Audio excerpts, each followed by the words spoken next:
Greetings and welcome back, everyone. Just want to take a quick moment here on another video to go ahead and place my opinion of Vesper's Host, how I felt about the dungeon, but also throw out there the theory that I have behind what the anomaly is, what's possibly behind it, and what these messages that are coming back and forth might mean for the future of Destiny here when we talk about the theme of Revenant and also what may be to come in the future, maybe in Heresy, maybe, past that. So, first and foremost, I did quite enjoy the dungeon. I wasn't able to get contest mode done. No, I did not bother doing any of the cheese, whether it was the first encounter cheese, where you could duplicate the bomb and then punch it in, or whatever this resurrection glitch was that people were using. There's just no point in cheesing the contest mode like that, and it wouldn't have felt good anyway, getting the emblem essentially after cheating it. I know there's been a lot of talk around that, but, we've had that talk plenty of times with other contest modes.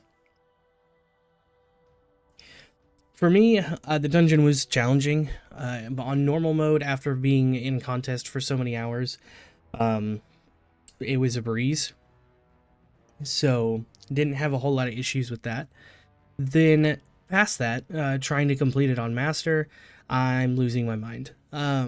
There's been just one specific room in the dungeon where, as operator, you have to shoot the panels, and there's one on the stairs next to Atrax, and for some reason you can only shoot this panel facing it head on, but going and trying to set yourself forward facing to the panel leaves you open for so many melee attacks, and on Master and everything, you're getting one tapped by these melees, and it's not a good time, not a fun time at all. I was losing my sanity last night, so hopefully I'll be able to complete Master sometime soon. If not, we'll see. But in terms of the lore, I'm a bit excited, primarily knowing that we found a new AI mind in Vesper Station. Obviously, she was left to keep control of the station, monitor the station. She was doing her job that Clovis, as we all know, left her to do. And past this, there's going to be some spoilers for after the completion of the messages and things like that for Spider, so if you don't want to be spoiled, I would click off the video now. But the main thing that I was shocked by was finding out that, once you complete all of the challenges and all of the puzzles, that instead of it saying Vesper Station in the top right of your screen, it eventually unlocks her name as Estrella. And so now we have another AI mind that has been named, and we know that kind of naming is very important in Destiny with Rasputin, Soteria, now Estrella, and so there has to be something important that Estrella has to play for us as an AI mind. That way we can kind of start to unwind and untangle a bunch of these lore pieces. Now, throughout the station, Estrella obviously mentions before she finds her name that we're breaking through a lot of Clovis's locks and partitions and things that he's left in the way in the code so that she couldn't become as sentient as she was able to be, and he essentially had locked her into being just a Vesper control station. That was it. You are just here to monitor the scientists, the workers, and just keep them alive to an extent, because one of the messages that was very disturbing to kind of understand is sometimes when you first enter the dungeon and enter the first room with the panels, sometimes she'll sound a bit different and she'll repeat a message saying, welcome to Vesper Station, take off your helmet and breathe in. But when this message is repeating, the airlock is wide open. So that leads to maybe what may have happened to some of the scientists. And she also eventually has some sort of existential crises moments, noticing that, no one on the station is alive anymore. She's failed to do her job, and, she may have accidentally killed them all. She doesn't know because she wasn't really sentient. She wasn't able to notice what she was doing. It was just kind of on repeat over and over again.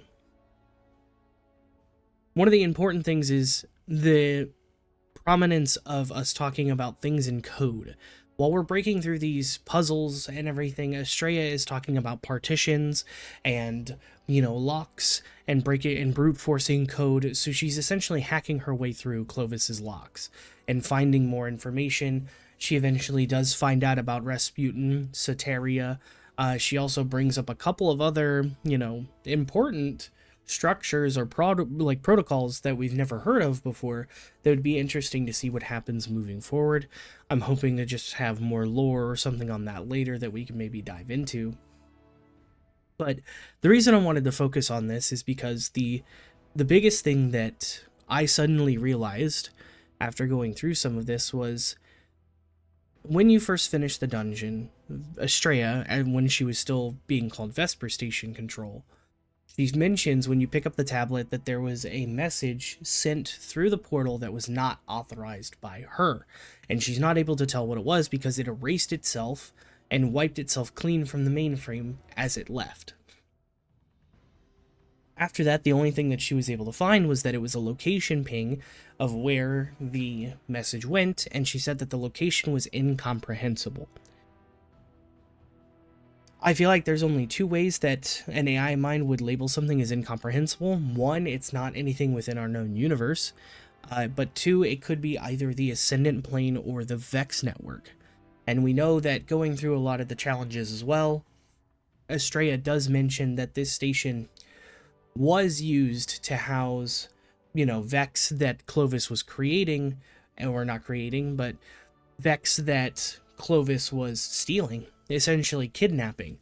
And he had an experiment where he was trying to create essentially his own form of Vex mind, his own kind of sanctified mind. But he was mainly doing this to see if he could create a Vex mind where he could interface with it. He could essentially use it as a user interface and control the Vex from that point of view. That way he could control his own, section of the Vex. So it seems a lot more likely to me that this would be somewhere within the Vex network, either in the far past, far future. That way the AI mind would be unable to really comprehend or analyze the location because it is not something currently known to us. But with that message that was sent, I have a theory about that, but the biggest thing is with this prominence of hacking through Clovis's stuff, the message that we got back from the portal after the location ping said, "Hello world."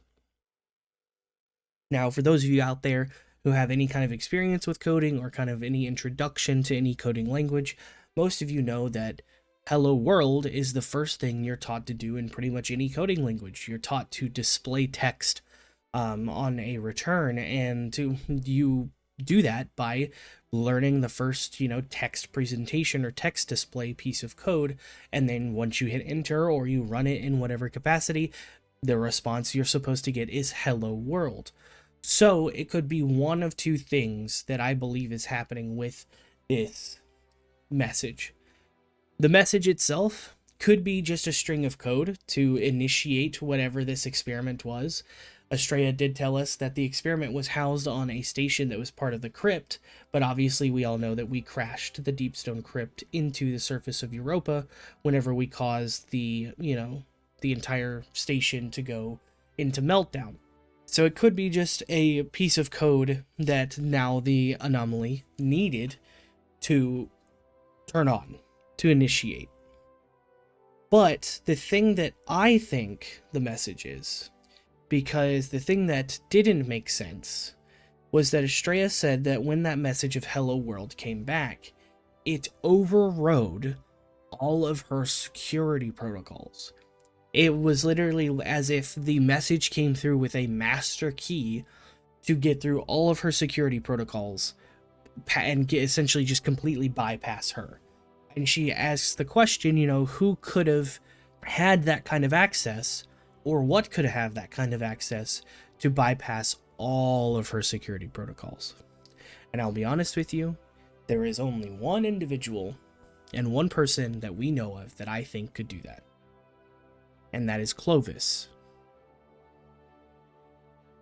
The reason I mention this is because Estrella is one of Clovis's creations. She had to brute force her way through all of these logs to find her name and become sentient, but when the message came back, it bypassed everything. It didn't have to brute force anything. It didn't have to unlock anything. It bypassed all of her own security protocols that are in place, all of her security coding. In my mind, the only person who'd be able to bypass everything like that on a Bray station, past a Bray AI, is Clovis himself. And the reason this is so important is because that also leads me to believe that this message that was sent through is the message from Season of the Seraph. And if some of you may have forgotten, I'll include the clip again here. It was in one of my recent videos as well, where I actually talk about the shadow of Clovis Bray over the Destiny universe.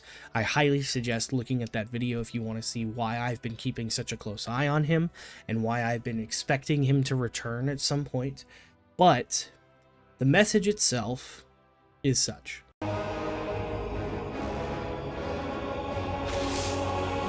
I did it. I deleted him. I can't even imagine the damage Clovis would have caused using Rasputin to integrate himself with the Seraph station. Maybe I should have stuck to my guns when Osiris first suggested working with him, but here we are. Here's Red. Rasputin, with a voice he's never had before, thanks to the heuristic systems he adopted from Clovis's exomind code. It's all I ever wanted for him, to be able to communicate. To be able to share his thoughts, his ideas. And I think that desire blinded me to the risks I was taking. It won't happen again. Be careful the next time you set foot on Europa. Before I deleted him, Clovis broadcasted a warning to himself. I've only been able to decrypt part of it. They know.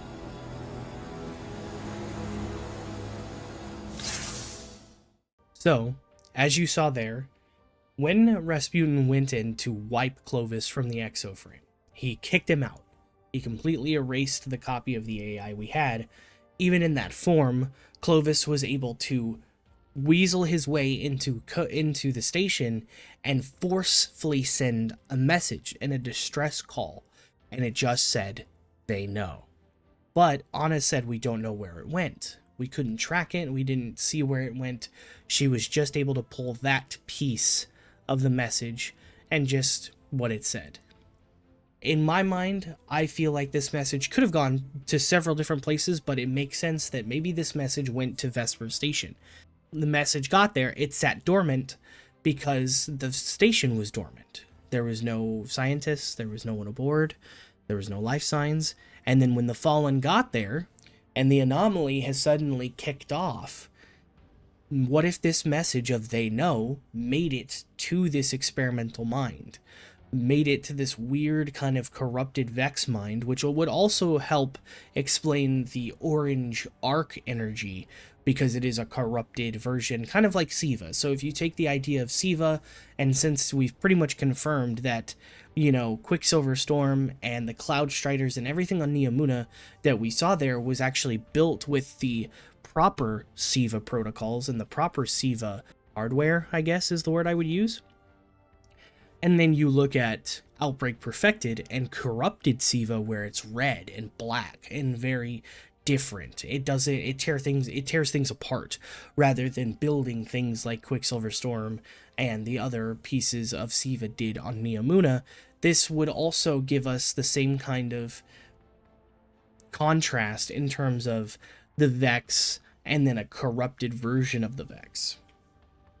Because we know that Maya was able to, as the conductor, just simply control them. She was able to move them kind of like pieces and give them individuality. But now, with this corrupted version, we seem to be dealing with the darkness once again. Because, again, I implore people to keep in mind that we're dealing with darkness whenever anything that has come in contact with the Veil or the darkness in general seems to have this wild obsession, not with individuality. The light seems to be very much directed to individuality. Maya had the Echo of Command around her neck, she had the mantle, and we could very clearly see that it was made mostly of light energy, and it was very much about giving individuality to the Vex.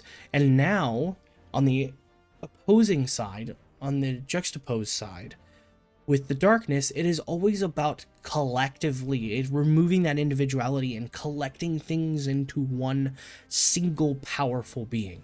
Atrax is no longer leaving copies of herself all over the place, like digital copies and holograms.